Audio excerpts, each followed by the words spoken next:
শিকার হবেন দুনিয়ায়, আপনি দেখবেন কি হয় আপনার পৃথিবীতে। এটা চির সত্য, ধ্রুব সত্য কথা। দুনিয়ায় যে ধরনের অপরাধ করে না, তার উপরে যদি ওই অপরাধ কেউ চাপিয়ে দেয়, মহান আল্লাহ তাকে দিয়ে ওই অপরাধ আগে করায়। হাসিনা এই দেশে 15.5 বছরে বহু আলেমের উপরে এমন মিথ্যা তহমত চাপিয়ে দিয়েছিল যে বিষয়ে আলেমরা জানতই না। কথা বলে না কেন? আরে ভাই, আমি নিজে তো ভিকটিম। আমার উপরে দেশ চাপিয়ে দিয়েছিল যেটা, ও বিষয়ে আমি জানতামই না। আমার জঙ্গি মামলা দিয়েছিল। আমি নাকি আনসারুল্লাহ বাংলা টিমের সারা বাংলাদেশের প্রধান, অথচ ছাতা কি আমি আজ পর্যন্ত জানি না। অথচ আল্লাহ এমন একটা বাতাস ঘুরিয়ে দিয়েছে, সারা পৃথিবীতে এখন সবচাইতে বড় জঙ্গিদের তালিকায় হাসিনা। ওর মতো ফ্যাসিস্ট যারা, তাদেরকে আল্লাহ দুনিয়া থেকে ওইভাবে বিদায় দিচ্ছে। বাশার আল আসাদকে দিয়েছে, এটা আজকেও দিয়েছে একজনকে নেপালে না, বিক্ষোভ করতে গিয়ে ছেলে মেয়েরা জনতারা আগুন লাগিয়ে দিয়েছে। শেষ পর্যন্ত প্রধানমন্ত্রীর বউ পুড়িয়ে মরে গেছে। এটা তো আল্লাহ সিম্বল দেখাচ্ছে। এটা কিন্তু কোরআনের কথা। দুনিয়ায় যদি কেউ কোনো অপরাধ না করে, তার উপরে দোষ আপনি চাপিয়ে দেবেন, আপনাকে দিয়ে ওই দোষ আল্লাহ করাবে, নয়তো আপনার মরণ হবে না। অনেকে আবার এই জায়গায় একটা সুযোগ খোঁজে যে মরণ যদি না হয় তাহলে বেঁচে থাকতে তো পারবো। কত বড় শয়তান হবে! আল্লাহ নারাজ হয় কখন? যখন দেখেন এই লোকটা গীবত করছে। আল্লাহ সবচাইতে রেগে যায়। এর উপরে আরেকটা আছে, 3 নাম্বারটা পেয়েছি আমি। আল্লাহ পাক বলেন, আমি আরো রেগে যাই যখন বান্দার উপরে দেখি এই লোকটা মিথ্যা কথা বলছে। এটা তো আর দেশে নেই। 63 বছরের জীবনে, অথচ আমাদের যিনি আদর্শ, আমি যে বললাম সাবধান, কার আদর্শ অনুসরণ করছেন প্রশ্নবোধক চিহ্ন এমনি দেয়নি। 63 বছরের জীবনে এই মানুষটা একটা মিথ্যা কথা বলেনি। সেই লোকটার জীবন চরিত্র নিয়ে আজকে আলোচনা হবে। অথচ আপনারা যার আদর্শ মেনে আনন্দে লাফান, তার জীবনে পুরাটাই মিথ্যা দিয়ে ভরা। ঝিনাইদহ বাসী এখানে শুধু হাজারো মানুষ শুনছে না, এটা রেকর্ড হয়ে তামাম দুনিয়া চলছে। এখন সারা পৃথিবীর মানুষকে জানাবো, যাদের আদর্শ অনুসরণ করেন, বিবেকের কাছে একটু প্রশ্ন করেন, ওই লোকটা আসলে চরিত্রবান কিনা। যদিও অনেকের রাগ হয় বলে ডাইরেক্ট বলা দরকার কি, আপনি গোপন রাখতে পারেন না। না, সত্য কোনোদিন গোপন থাকে না। বাংলাদেশে এখন চরিত্রবান সত্যই মানুষ যদি ছাত্র সংগঠনে আপনি খুঁজতে চান, ইসলামপন্থী ছাত্র সংস্থা ছাড়া আপনি খুঁজে পাবেন না। যারা ইসলাম দিয়ে রাজনীতি করে, আপনি দেখেন সে যারাই হোক, যারা ইসলাম দিয়ে রাজনীতি করে, সে ইসলামী ছাত্র শিবির হোক, ইসলামী ঈশা ছাত্র আন্দোলন হোক, আর অন্যান্য যত দল আছে, যারা ইসলাম দিয়ে রাজনীতি করে, এই ছেলেদের চরিত্র এখনো পর্যন্ত ঠিক আছে। ইসলামের বাইরে যারা রাজনীতি করে, ওদের চরিত্র বলতে কি আছে আপনি দেখান। আমি জাহাঙ্গীরনগরে প্রথমে ছিলাম, চান্স পেয়েছিলাম প্রথমে ওখানে। আমি দেখেছি সকালবেলা কুলি করছে মদ দিয়ে, ছাত্র পিটাচ্ছে শিক্ষককে।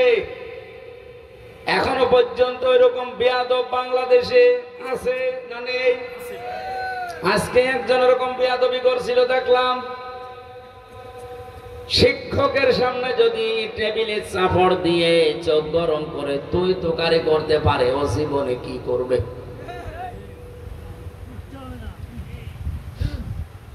আমাদের ইমাম, যিনি ইমাম আবু হানিফা রহমতুল্লাহ আলাইহি, এমনিতে এত বড় হননি।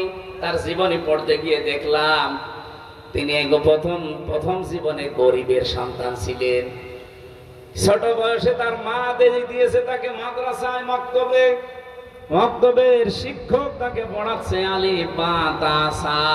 উনি প্রতিদিন এই কায়দা আমপারা কোরআন যায় বলেন, কাঁধে করে নিয়ে যায় মাদ্রাসায়, আবার আসে, কিন্তু পায়ে জুতা নেই। শিক্ষক একদিন ডাক দিয়ে বলছে জুতা, বলছে ওস্তাদ জুতা কেনার পয়সা টাকা আমার কাছে নেই, আমার মাও গরিব মানুষ। ওস্তাদ শেষ পর্যন্ত তার মাথার টুপিটা তাকে দিয়েছে, মাথায় টুপি লাগিয়ে দিয়েছে। পরের দিন আবার এসে দেখে খালি পায়, মাথা তো খালি ছিল, টুপি নাই, দিলাম তোরে আমি আর কি দেব।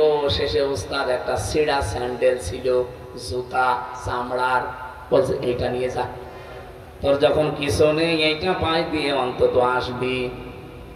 আল্লাহর বান্দা নোমান বিন সাবেত, যাকে আমরা ইমাম আবু হানিফা রহমতুল্লাহ আলাইহি বলি, বাড়িতে যাবার পরে তিনি পানি গরম করার পরে ওর ভেতরে ওই চামড়ার মোজা ছেড়ে দিয়েছে। জুতাটা ছেড়ে দেওয়ার পরে গরম পানিতে ওই যে মাঝখান থেকে যে চামড়াটা বের হয়, সতীর মতো দেখতে, চামড়ার মতো, ওইটা দিয়ে উনি সেলাই করেছে, মাকে দিয়ে মানে টুপি বানিয়েছে। পরের দিন যখন আসে দেখে খালি পায়। ওস্তাদ রেগে গেছে, ধরে দিলাম আমি স্যান্ডেল বা জুতা, পায়ে না দিয়ে খালি পায় কেন? ইমাম আবু হানিফা কেঁদে ফেলেছে, ডাক দিয়ে বলে ওস্তাদ আপনার পায়ে দেওয়া জিনিস আমি পায়ে দেব কি করে? আমি নিজে আমার মাকে দিয়ে পানি গরম করে ওইটা, এই যে কাপড়টা মাঝখানে ছিল ওইটা আমি এখন এই যে সেলাই করে টুপি বানিয়ে ফেলেছি। এলেম এমনি আসে আপনার কাছে? আমার এই ছোট্ট জীবনে আমি দেখেছি ওস্তাদ ওযু করছে, শিক্ষক ছাত্র পায়ে পানি ঢেলে দিচ্ছে, বয়স 7 বছর। আমি এইটাও দেখেছি বিশ্ববিদ্যালয়ে শিক্ষক ক্লাস নিচ্ছে, ছাত্র জুতা দিয়ে পিটাচ্ছে, বলছে শালা করে মেরেই ফেলবো। বাকিটা আর বললাম না। ছাত্র তো এইটাও ওইটাও, একটা মানুষ হচ্ছে আর একটা জানোয়ার হয়ে গেছে। জানোয়ার যেন আরো তৈরি হয়, সেজন্য গোপন ষড়যন্ত্রের ফাঁদ অনেকে বিছিয়েছে। এই জন্য ক্লাস 1 থেকে 5 পর্যন্ত গানের মাস্টার নিয়েছে, কিন্তু মাওলানা নেয়নি। আমরা চাই আগামী থেকে ডক্টর মোহাম্মদ ইউনূস আপনি যেই কয়দিনই আছেন একটা কিছু করে যান, যেন আপনি অমর হয়ে থাকতে পারেন। ফেব্রুয়ারির 12 তারিখে বলেছেন যে নির্বাচন দিয়ে আপনি বিদায় নেবেন, নেন, কিন্তু এমন একটা কাজ আপনি 92% মুসলমানের দেশে করে যান, এই দেশে আগামীতে কিয়ামত পর্যন্ত যত সন্তান আসবে তারা 5 পর্যন্ত পড়লেই যেন আলেম হয়ে যায়। একজন করে আলেম শিক্ষক নেওয়া দেওয়ার পক্ষে আপনারা নেই? বলেন বলেন, দাবি আছে কার কার? এই দাবিটা আমার সাথে হাত তোলেন তো, লিল্লাহে তাকবীর। এটা শুধু ঝিনাইদহবাসীর দাবি না, সারা বাংলাদেশের 18 কোটি মানুষ, দল মত জাতি বর্ণ ধর্ম নির্বিশেষে সবার আহ্বান এটা। আশা করছে ডক্টর ইউনূস তাদের দায়িত্ব নিয়েছে, তারা যেন 5 বুঝতে পারে। এটা একটা গভীর ষড়যন্ত্র। গানের মাস্টার নিয়োগ দিলেন, সেখানে টাকা লাগবে না। শরীর চর্চার মাস্টার নিয়োগ দিয়েছেন, টাকা লাগবে না।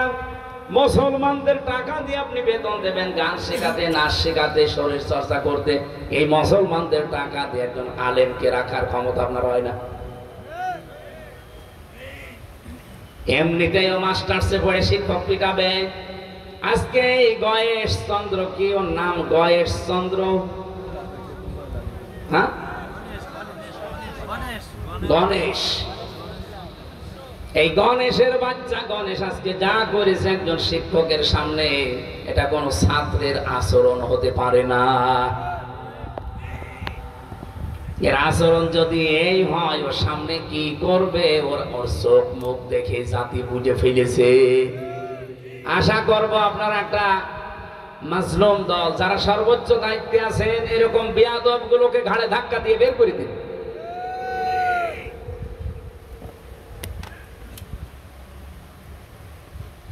আমার ভাইরা,